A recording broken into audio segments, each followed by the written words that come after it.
Ayun mga katambay, room tour tayo. Ito nga ay pala yung aming tinutuluyan dito sa bayan ng Abu Dhabi. So ayan ang CR namin. Yun, maliit lang po siya. Ayun, yun, may tao dun, no? Mayroong white lady sa dulo. So ayan po, ito ang aming attached na kitchen. Yan, medyo magulo. Maraming gamit sa loob. Yan ang aming kitchen. Maraming gamit, maraming lutuan. Ayan, mayroon siyang mini living room. Living room, ayan, may TV. Ayan, kanyang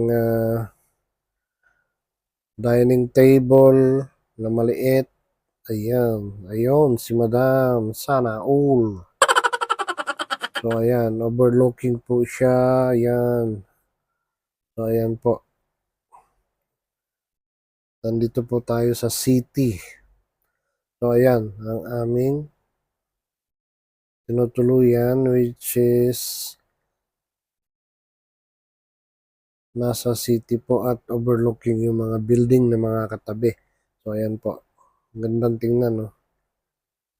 Ayan. So, ayan po yung aming bed. Meron ding window doon sa bed. So, makikita mo yun sa labas. So, ayan po yung tsura niya. Ayan. Meron siyang kitchen. Merong island sa kitchen. Center island. So, yan lang po. Ganyan lang siya kalaki.